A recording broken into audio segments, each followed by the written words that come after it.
Khubor nakaslem jong unongsan Hima. Kari India baro kaway mendagasngi ka khande tarik na iwing archar pasaw. Kalarakhe ka National Press Day kabade kasngi jong Nongthoh Khubor. Kabag jilaru kalarakhe ka nigasngi balapenong hak State Convention Center. Hak ba Myntri Rangbah ka jila ukan rat sangma uda ajinkran hak de Jingïarap. Dak ba kado ba sarkar ka jushimkhya ban krishan ni Nongthoh Khubor. Hakiru kom ba pher kentup e ka Jingïarap pisa. Ya kani ka Jingïarap lepenong daga Shillong Press Club. The Directorate of Information and Public Relations, Bad Meghalaya Editors and Publishers Association. Myntri Rangbah ka jala haba ajinkran ulapan pawe ka jingtmu jong ka sarkar, ban penbhai ka jingatrelang hapening ki Nongthoh Khubor bad katna DIPR, dak bathau ya ka committee ka barid nak benta ka ni ka jingtmu. Myntri Rangbah ulaya samru e ka jingtip abnya shapang ki scheme Jingïarap jong ka sarkar, nak benta ki Nongthoh Khubor. Ulapan bena ba ya ka Jingïarap pisa, bala ai ki longyeng jong ki Nongthoh Khubor ki bala Khlad no. Anpen kiyo nakashilak shaka sanlang nalor kata ka Jingïarap nakabenta ki Nongthoh Khubor ki badan jingduna hakit khatmet kan kiyo nakasanpho hajar shaka lailak shushu ka sarkar kala rai ban pen kiyo ka Jingïarap pisa kabala ai shaki Nongthoh Khubor ki be kundu jinge nakasanpho hajar shaka lailak Myntri Rangbah ula pentipru ba ka sarkar ka thmu ban thau ya ka committee bat ban mang lai pusan lak ban kershan yakini ki jingthmu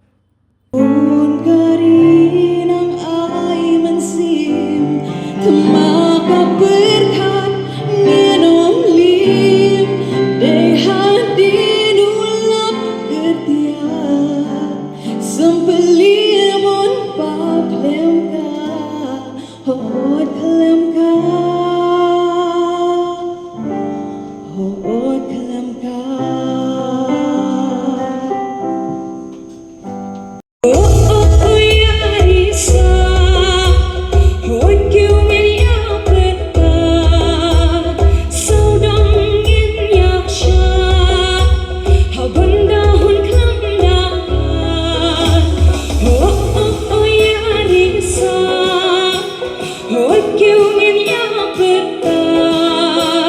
So really, that's really the challenge which we face, and that's the changing nature of the press.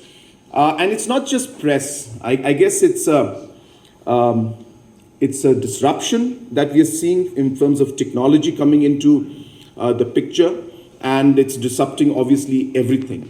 And disruption is not always a bad thing, as we all know. It's a question of how we adapt to this entire disruption that takes place. So therefore, it'll be very important as the press club, as the MEPA, the associations, that you have to work and discuss with your own teams and your own committee members to work on ways and means in which we can, differentiate between that and ensure that the sanctity of the news and the information that is coming out remains. And we as a government, obviously, we look forward to suggestions that could come from your side that would help us in being able to maybe create the necessary policies and frameworks and different aspects of technology as well, and laws that could then regulate these kind of things. And of course, there's a very delicate balance again between the regulation and freedom of press, and hence we have to be very careful while we go down that particular road.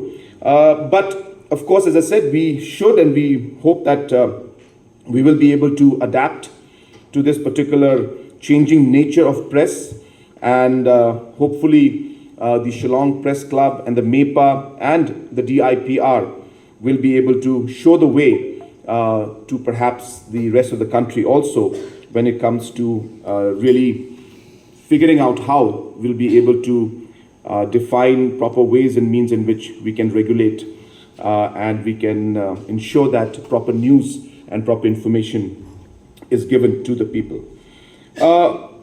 While saying that, I also would like to take this opportunity to stress on a lot of aspects of governance also. Recently, we had just organized a regional trip. I had mentioned this in my last meeting with all of you, that I've seen that the Shillong Press Club or the MEPA is very Shillong centric, and hence we don't get information beyond Shillong city. and therefore it's not a very healthy trend because majority of our population is outside the city. And how do we involve other journalists, or how do we activate people so that more information can come from the rural areas also, because it's very important to be able to reflect what's happening in the rural areas also. And therefore the next step was, what we took was to send some of you to different corners of the state, where I'm sure that many of you have not been to. And I'm sure it was an eye-opener for all of you when you went there. So like that, we're very keen to see that, that we're able to expand the journalist base to beyond just Shillong, and try to see how we could involve our rural areas also into this. And that brings me to the point in which I would like to bring in that not just overall here in terms of our regional presence, but I would like to see that our journalists are also trained in the correct manner. It's important for capacity building to be done. In every profession, there is always scope to learn. And hence, I think it's important that our journalists are exposed and given training. Of course, not the wrong kind of training, which Vijay Myntri was mentioning about, but the right kind of training, in the positive sense, of course, and learn the good things. So I think that is important for journalism. And while we do that, as I said, we're hoping that these regional trips will do that, but we also are looking forward to having national trips and even international trips to ensure that the exposure is given to our journalists. And while we do that, as I said, the second part, so there's the first part is capacity building. The second part of our exposure trip and the regional movement that we have shown to you is also to expose to our journalists some of the good things that we as a government also are doing. And I'm sure that in this visit that you've made, you must have seen many such works going on at the grassroots. Of course, we are aware that a lot more has to be done, but a lot of transformation is taking place at the grassroots. My point is we need to support our journalists as well. And therefore, coming to my next point, that I'm happy that on an occasion like this, a few things I would like to share that we have come and decided on is that we had basically certain schemes where we were supporting journalists from the government from Meghalaya. There was a scheme in 2009 which had come out, and I will just read them out. So the scheme was, one scheme there was for the family of deceased journalist. We used to give 1 lakh to the family of a deceased journalist. We have decided, and I'm happy to announce that we are increasing that from 1 lakh to 5 lakhs. So 5 lakhs will be provided to the family under extreme hardship on account of the death of the journalist. We were giving 50,000 to journalists who suffer permanent disability. We have increased that amount, and now we have increased it to 3 lakhs. From 50,000, we're increasing that to 3 lakhs. So 3 lakhs will be provided to the journalists in case of permanent disability, rendering the journalists incapable of earning a livelihood. There was also an amount of 50,000 to journalists in case of extreme hardship due to illness.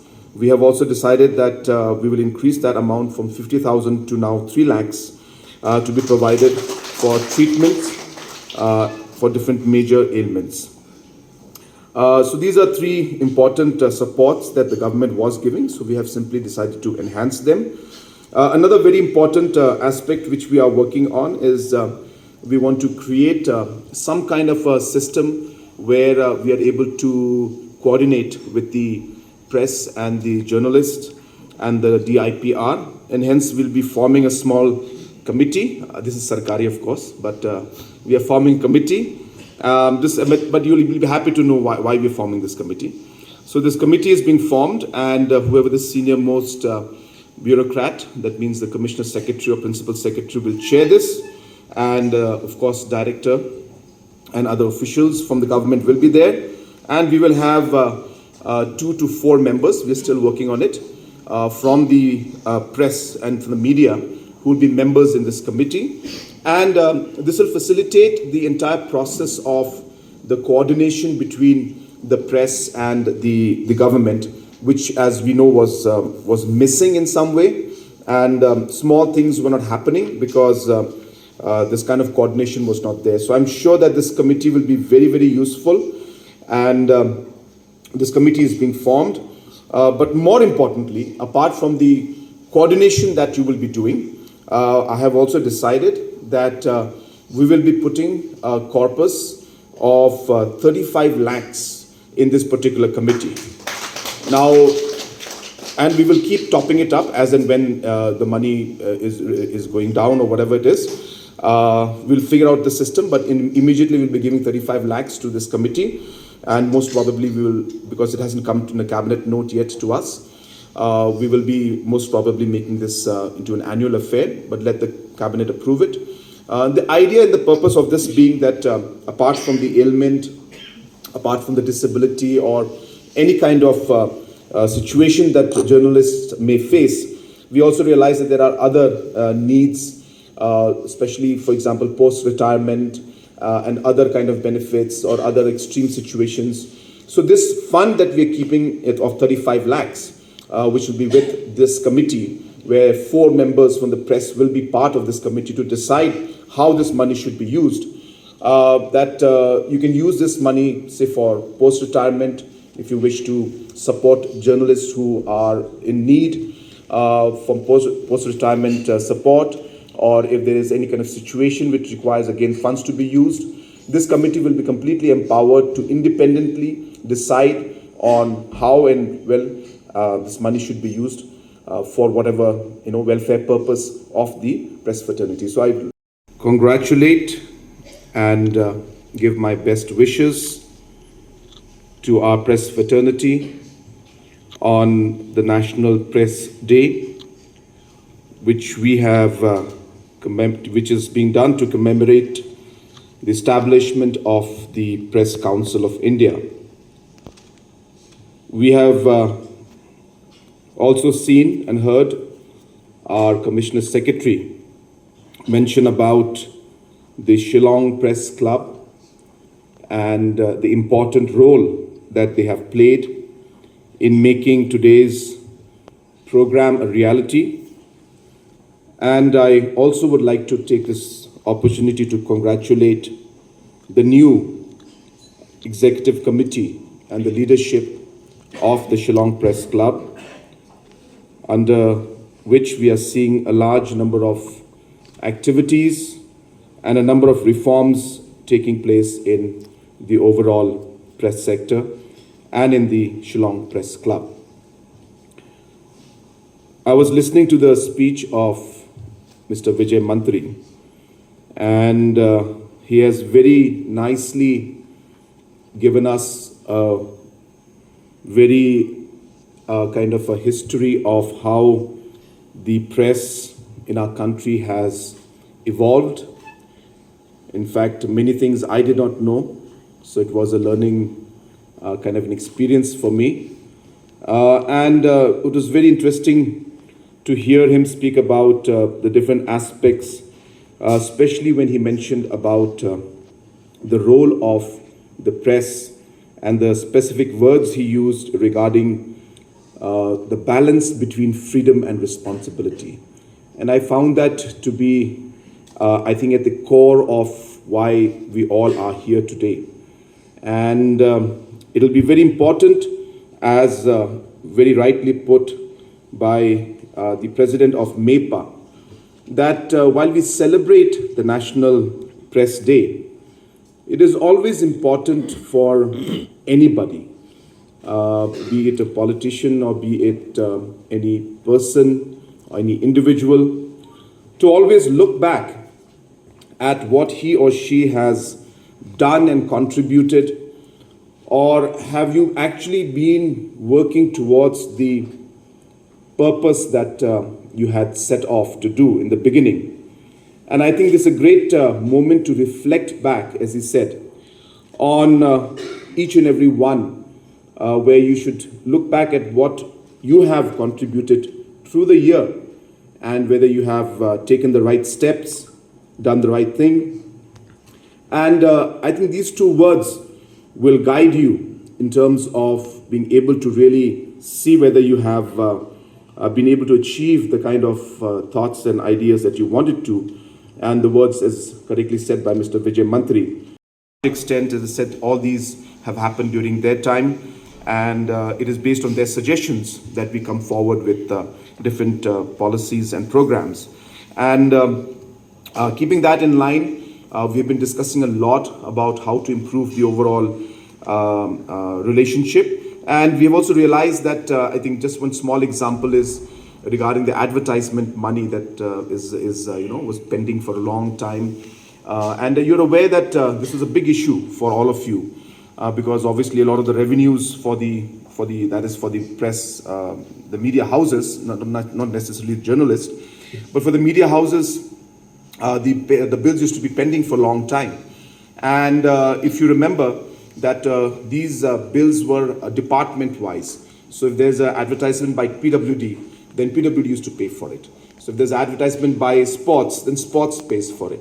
So which means that each of the media houses would have to run after each department to get their bills and their payments.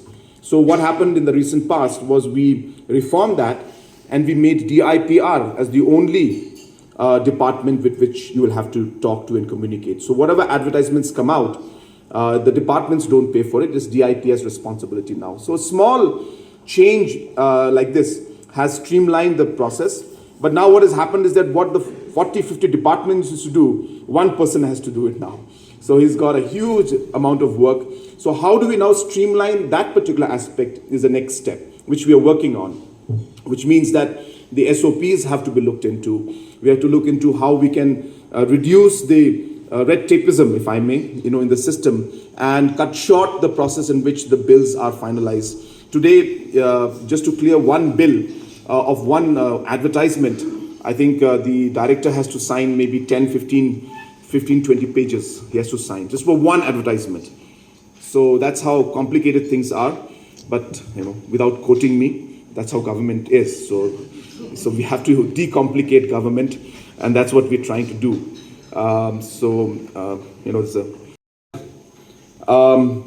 also would like to share my few thoughts on the changing nature of the press.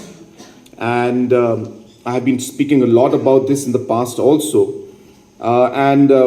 As correctly mentioned by Mr. Myntri, that we are seeing a very fine line today between journalism and just simple information that's coming out, or simple updates being put up on social media or WhatsApp messages. So who defines what is news today and what is just another WhatsApp message that has come to us? And I guess it will evolve. It will take time, but I think we are at that particular crossroads where it is not very clear as of now. And the complication in media today, what we are seeing, is precisely this crossroad that we are in right now, where the difference or the line between, as I mentioned, journalism and information and simple updates being put up, the lines are very, very thin. And for whatever reason, the readers and the public at large are not able to define that particular line and be able to judge what is actual news and what is not a news actually, or a fake news in some cases. So therefore, I strongly feel that the media, the press, the professionals involved, they will have to ensure that this entire difference between just normal information coming in and the news that is meant to reach to the people, it must be very, very clearly defined. And I don't really have a solution for that. I know I'm sounding, like a normal person just going to give a lecture without any solution, but only telling you the problem. But that is really what the issue is. Positive point of view, which should be done. That's your responsibility. But at the same time, there are a lot of good things that are happening. And we hope that we'll be able to partner while we look at the faults and the mistakes and areas which are not going so well, but also partner and see the areas where things are going well. Ultimately, as I said, we are all here to serve the people in one way or the other. And there are ways in which we can work together. Sometimes we may not, see eye to eye, we may not agree, but that's fine. But at the end of the day, there are a lot of positive stories, and we are hopeful that we will be able to partner with our press friends to ensure that these positive stories also come out. I was mentioning earlier about the changing nature of the press. Just wanted to add to that we are also aware that we have started taking the steps towards regulating things in a much more defined manner. We have recently come out with the Meghalaya Public Communications Policy 2024. We never had this kind of a policy, and I don't think many states in the country also have this kind of a policy. So we are one of the few states to have this. And really our attempt was to bring out a proper structure in the system. And that is what we have done. And of course, there is a lot of room for improvement. So as we go along, we're hopeful that we'll get a lot of ideas from all of you, and we'll be able to take this forward and improve this policy so that we are able to adapt to this particular changing environment that we are in today. And this is something that's going to be very, very important for us. This is a very special day.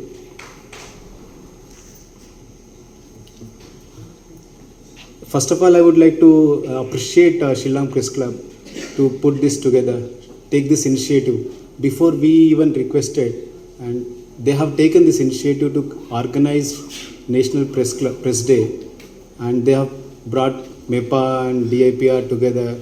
It's a wonderful job that they have done, because other states, if you see, the government is conducting they have taken the initiative, but this is the only place where a Shillong Press Club, a press club, has taken the initiative. That's something wonderful.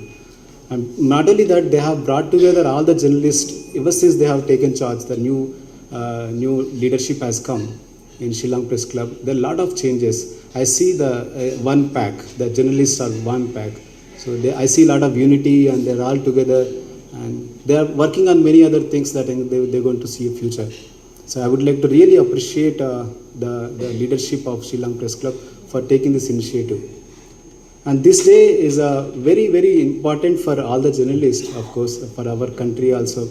November 16 is the day when Press Club of India started functioning. So Press Club of India, actually it was in 1965, the act came. In 1966, the first Press Club of India was set up. But in 1975, unfortunately, due to emergency, the act was repealed, and then the Press Club of India was closed down. It was a very, for media, it is something we cannot even talk about it, something like that. So immediately after the emergency was over, 1975, again the same act was enacted in exactly same spirit. Even it's even improved. And then the present Press Club of India came into being in 1976 and November 16. So that is why it's a very great thing that we have to celebrate, because if you see the Constitution of India, the thinkers, the people who drafted this Constitution of India, they never have given the provision for media. Media has evolved. They have only three organs of the state, if you see, the judiciary, legislative and executive. Media was not there. Media has taken the place, evolved slowly, and then it has become a fourth pillar. Everybody recognizes it as a fourth pillar. Of course, judiciary has given a lot of support to media over a period of time. But if you see the executive and legislature, they are not separate anymore. They are together. You always see the legislative and executive together. Bureaucracy is totally, the autonomy of bureaucracy has come down, reduced, but the autonomy, freedom of judiciary has increased tremendously over a period of time. Along with the judiciary, and the media has grown. This is a very beautiful, if you look into the past, how the media has evolved over a period of time. It's a beautiful story for India. Because if you see the Constitution, only the one word is written, that is given to everybody. 19(1)(a), the fundamental right, it's a freedom of speech. It's given to every citizen. But it is interpreted that is a freedom of press.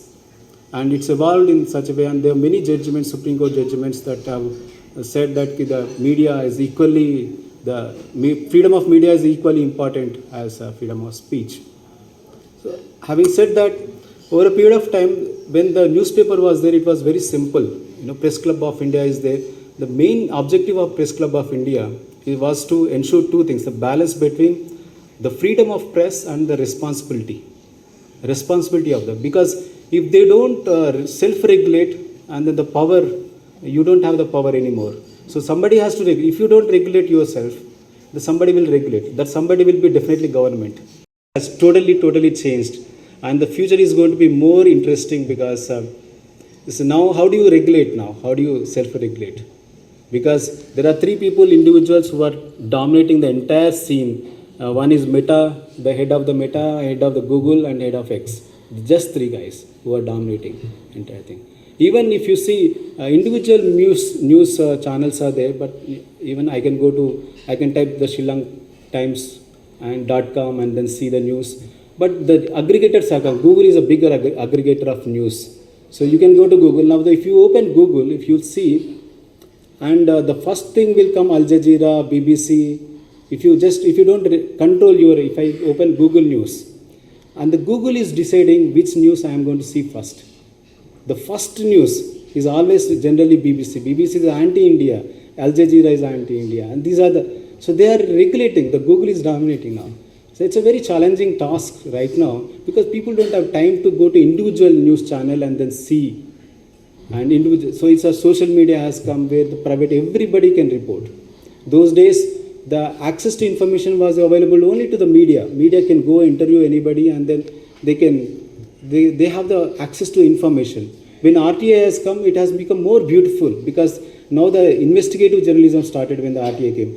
Now the media, they filed RTI and they got a lot of information. They analyzed the information and then they have reported. It has become more in-depth.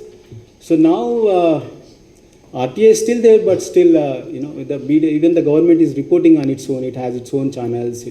Every department has its own website, its own channel. They are reporting, especially the individuals like celebrities. They are reporting on this. They don't need to depend. Earlier, one journalist can ruin one celebrity's life, but now the things have changed. They are on their own. They can report. Only they are reporting. The celebrities are reporting on their own. A lot of things have changed. It's more interesting now, and it's going to be more and more interesting. So it's more challenging for the government, in fact, not only for the. So I would like to thank the organizers, SPC, and everybody. Thank you. To regulate the media themselves, they gathered together and they regulated themselves. They put restrictions. There are journalistic standards. The PCI is continuously giving out different setting up standards for journalistic standards, which is sacrosanct for all the journalists. And especially in our Meghalaya, I see that very high standards of journalists compared to many other states. Because I have experience when I was working in Delhi, I have seen this very closely, how the ethics, journalistic ethics are in other states. Compared to other states, our state is much better. If you touch any journalist and then there is something there, I don't know how because it's not it's not that you have orientation. I don't know where it's coming from, because it's not that when you get into the profession, there is an orientation, or maybe it's not that SPC is conducting an orientation to them. But it's automatically coming. I talk to every journalist, there's a standard there. There's the ethics. He doesn't do anything that is. If you go to other states, they even threaten, they send a draft media report, send it to the officer or politician, and then they have some deal. So I've seen these occasions many times. It's being reported. But only the newspaper was there, it was pretty simple. They could organize themselves and they could control, regulate themselves. When the TV broadcast has come, again we have tried to bring in broadcasters association is there, but still the sensationalism has become big thing. Because TV, when there were very few channels, it was fine, but the number of channels are there. And then the attention span is very less. So now you have to sensationalize. So another aspect of sensationalism has come into being.